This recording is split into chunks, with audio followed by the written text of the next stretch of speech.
easy for you to say, I need a new job yesterday. I am not just going to tell you to stress less and think positive. Yes, that's important, but this video is about giving you practical steps so you know exactly what you need to do to deal with job search burnout and fatigue so you can go back to your job hunt and actually feel good about the process, but also get the result you want and find a job that you really love. So let's do it.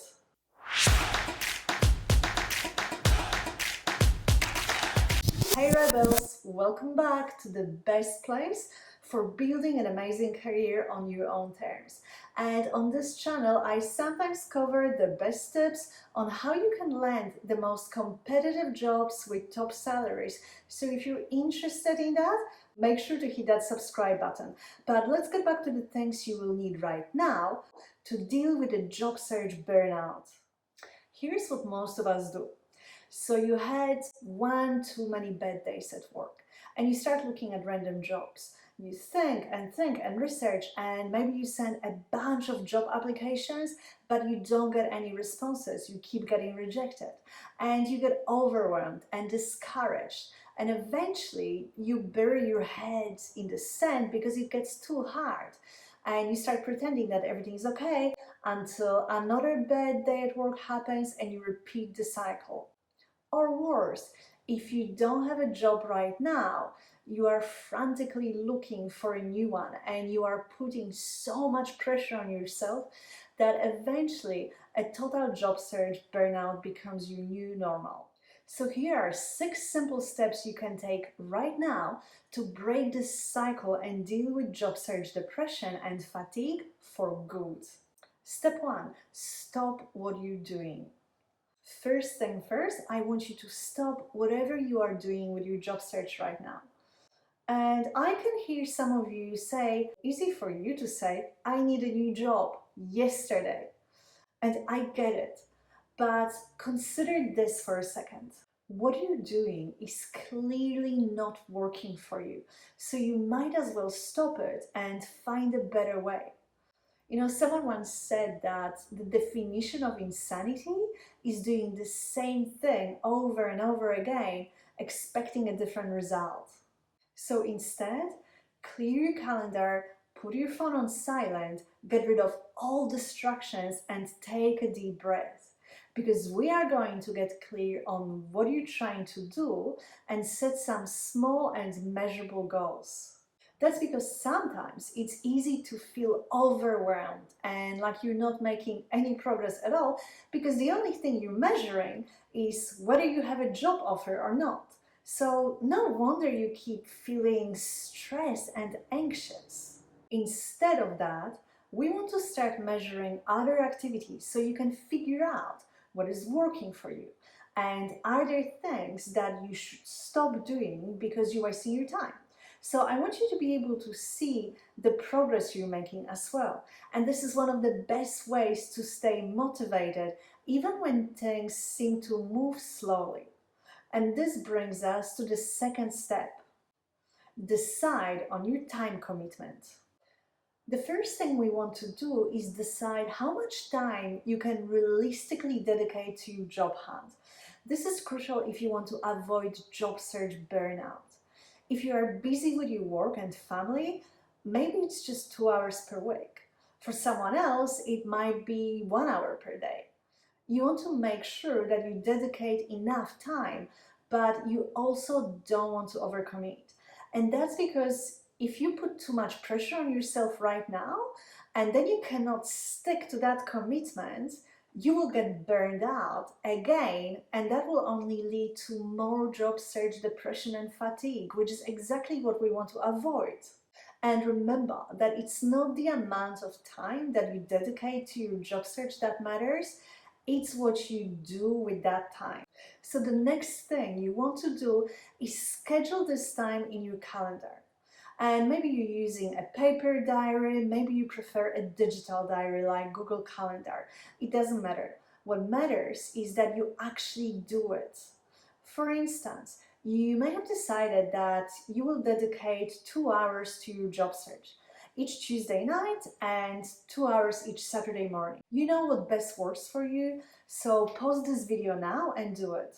Seriously, pause it and get it done, because this will go a long way towards reducing your job search burnout.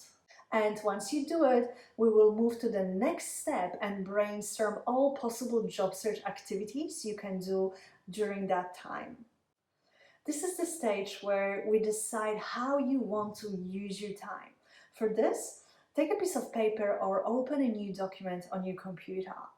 I want you to brainstorm all types of activities you can do to help with your job search. Maybe you would like to send specific number of job applications per week. For example, you may want to apply for 1 or 2 jobs each week. And now, if you are the kind of person who is tempted to send as many job applications as is humanly possible, then this might be actually stopping you from getting job interviews. And you might even find that the more job applications you send, the less recruiters contact you. And at some point, it might even feel like recruiters are ghosting you. So I've made a whole video explaining why you should avoid sending too many applications and what you need to do instead. I will link it in the description below so you can watch it later. But back to our goals for your job search. Another activity could be focused on networking. Is there anything you can do to expand your network? Are you making new connections on LinkedIn? Perhaps you should be attending more networking functions. If so, write this down. And keep in mind that at this stage, you are not committing to anything. You are just brainstorming new ideas of what you could be doing. So feel free to write down as many as you can think of.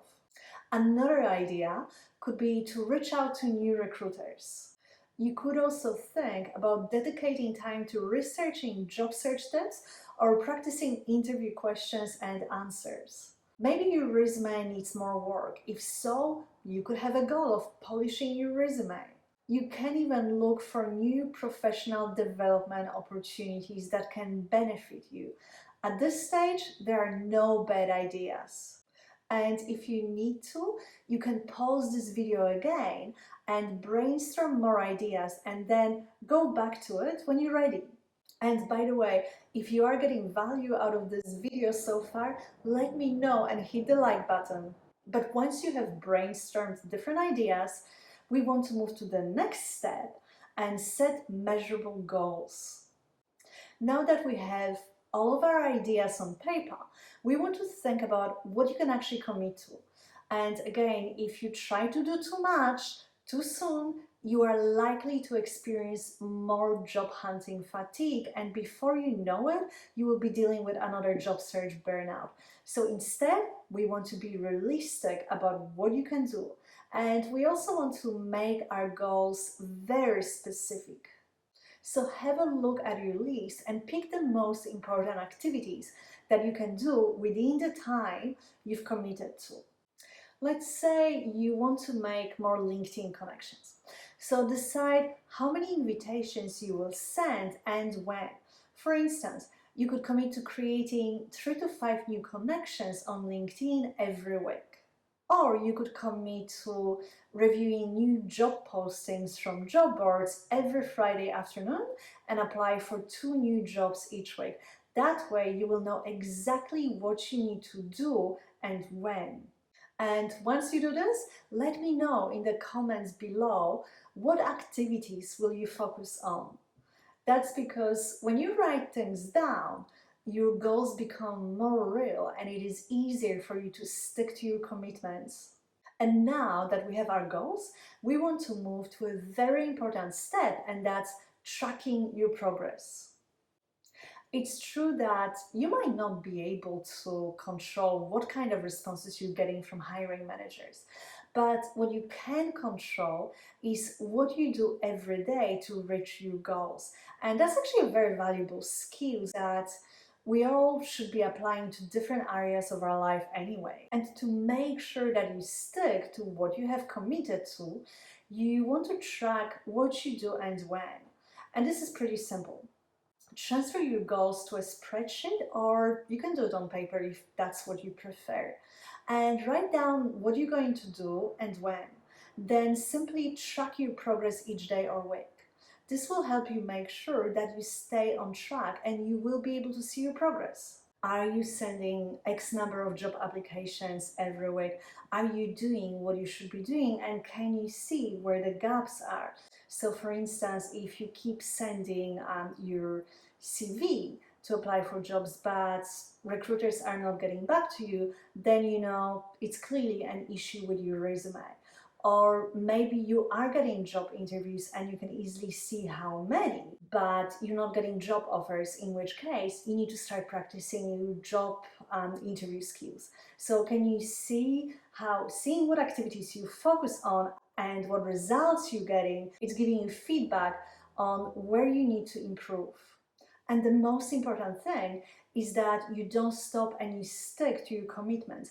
And that can be difficult at times, especially if you receive a rejection from a job you applied for. And if that happens to you, then it's important that you know how to recover from a job rejection quickly so it doesn't derail your progress. And I made a whole video on that, so you can click or tap the screen and check out that video. And hit the like button if you got value. Don't forget to subscribe, and I can't wait to see you in the next video.